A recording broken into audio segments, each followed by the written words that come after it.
ហើយសម្រាប់លំហាត់សប្តាហ៍នេះនិយាយចំចាត់ទុកអន្តិតនេះជា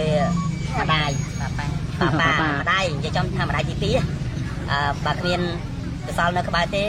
គឺ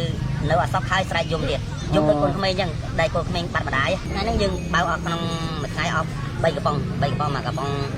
300ក្រាមកាលពីម្ដង1គីឡូគីឡូវា138គីឡូឥឡូវឡើងដល់156សម្រាប់ខ្ញុំសូមប្រាប់ជូនដល់បងប្អូនទាំងគ្នាដែលកំពុងតែទស្សនាវីដេអូនេះសូម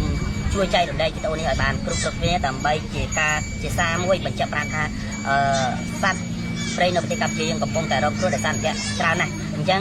យើងទាំងអស់គ្នាគួរតែចូលរួមក្នុងការអភិរក្សសត្វព្រៃនៅប្រទេសកម្ពុជាយើងឡើងវិញជំរាបសួរពុកម៉ែបងប្អូនកាលពីពេលថ្មីនេះបន្ទាប់ពីឆ្លងឆ្នាំរួចនៅថ្ងៃទី1ឆ្នាំ2025ខ្ញុំបានទៅលេងមជ្ឈមណ្ឌលសង្គ្រោះសត្វព្រៃភ្នំតាម៉ៅឬសួនសត្វភ្នំតាម៉ៅហើយខ្ញុំបានធ្វើបទសម្ភាសន៍មួយជាមួយបងស៊ីថេងជាប្រធានបុគ្គលិកនៅទីនោះក៏ដូចជាប្អូនប្រុសកុសលដែលជាម្ដាយទី2របស់លំផាត់ហើយការធ្វើបទសម្ភាសន៍ថ្ងៃនេះដើម្បីដឹងពីបច្ចុប្បន្នភាពរបស់លំផាត់ដូច្នេះសូមអញ្ជើញពុកម៉ែបងប្អូនអញ្ជើញទស្សនានិងស្ដាប់ដូចតទៅសូមអរគុណលំផាត់ឥឡូវនេះគឺមានសភាពល្អប្រសើរច្រើនមែនតើជើងរបស់វាក៏កាន់តែប្រសើរដែរមានភាពជាសះស្បើយបានច្រើនហើយវាមានភាពឡើងគីឡូបន្តិចម្ដងវាមើលទៅលឿនគឺបើពួកវានឹងផាត់មកកាលពីម្ដង1គីឡូគីឡូវា138គីឡូឥឡូវឡើងដល់156ថ្ងៃហ្នឹងយើងបើអស់ក្នុងមួយថ្ងៃអស់3កំប៉ុងមួយកំប៉ុង300ក្រាមហើយសម្រាប់លំហាត់សប្តាហ៍នេះនិយាយចំចាត់ទុកអន្តិតនេះជាម្ដាយប៉ាម្ដាយនិយាយចំថាម្ដាយទី2បើគ្មានកសលនៅក្បែរទេគឺ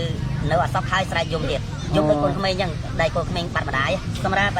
យើងឥឡូវនេះយើងប្រើធម្មសាស្ត្រត្រកួសុទ្ធក៏ប៉ុន្តែនៅពេលថ្ងៃក្រោយហ្នឹងយើងនឹងប្រើរយៈពេលអាយុវាប្រហែលជាបាន1ឆ្នាំយើងនឹងបបរលាយជាមួយនឹងម្សៅត្រកួបន្ថែមដោយសារយើងមិនអាចប្រើម្សៅត្រកួសុទ្ធមួយហើយម្យ៉ាងទៀតបបរមានជាតិបង្កនិងយើងលាយជាមួយនឹងគ្រាប់ស្រូវបន្ថែមទៀតផងដែរយើងបបរវាបានរួចរាល់ហើយយើងមកទុកឲ្យវាមកនៅល្មមបាទអាចថាកម្ដៅវាមកអ៊ុនហ្នឹងគឺយើងលាយជាមួយនឹងម្សៅត្រកួដើម្បីបំបៅវានៅពេលក្រោយក៏ប៉ុន្តែសម្រាប់ពេលនេះគឺយើងប្រើតែម្សៅត្រកួសុទ្ធញៀវដែលមកនៅក្នុងតំៅយើងសប្តាហ៍នេះគឺច្រើនរហូតដល់ថ្នាក់ផ្លែកហ្មងនិយាយចំមានអារម្មណ៍មួយផ្លែកត្រង់ថាគាត់មានអារម្មណ៍ស្រឡាញ់និងចូលចិត្តលំហាត់នេះហើយព្រោះដោយសារព័ត៌មានពាក់ព័ន្ធជាមួយនឹងការអាណិតសូត្រទៅលើការមិនការសំទុះមានរបួសដោយសារជាប់អន្ទាក់ហើយនឹងជាកូនក្មេងតូចមួយដែលមានអាយុទៅតែ5ខែត្រូវបានជាប់ចាក់ហើយឃ្លាពីម្ដាយនិងត្រូវការបំបៅដោយម្សៅត្រកួបំបៅដោះអញ្ចឹងជាមូលហេតុដែលពីទេសចរនៅក្នុងស្រុកយើងក្នុងប្រទេសយើងតែម្ដងគាត់មកច្រើនមែនទែនហើយមិនមែនត្រឹមតែមកខ្លួនទេ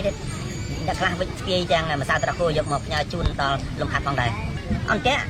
ជាទីទៅយើងតែងតែផ្សព្វផ្សាយក៏ប៉ុន្តែអត់ដឹងថាការផ្សព្វផ្សាយរបស់យើងបានភាពជោគជ័យនិងភាពពេញលេញនៅទូទាំងប្រទេសដែលអាចទទួលបានព័ត៌មានហ្នឹងដែរឬអត់ទេក៏ប៉ុន្តែសំខាន់ត្រង់ថាអន្ទាក់គឺជាអាវុធមួយដែលដូចនឹងមីនអញ្ចឹងក្របមីនអញ្ចឹងមីនសម្រាប់មនុស្ស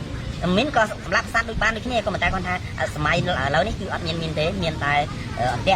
អន្ទាក់គឺជាអាវុធមួយដែលកំពុងតែ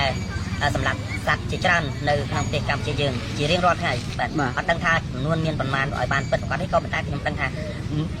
គឺសម្រាប់សត្វជារៀងរាល់ថ្ងៃសម្រាប់ខ្ញុំសូមប្រាប់ជូនដល់បងប្អូនទាំងគ្នាដែលកំពុងតែទស្សនាវីដេអូនេះសូមជួយចែករំលែកវីដេអូនេះឲ្យបានគ្រប់គ្នាដើម្បីជាសារមួយបញ្ជាក់ប្រាប់ថាសត្វ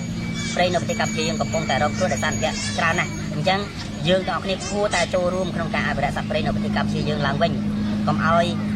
ដល់ពេលផុតពូជអស់ហើយបានយើងនាំគ្នា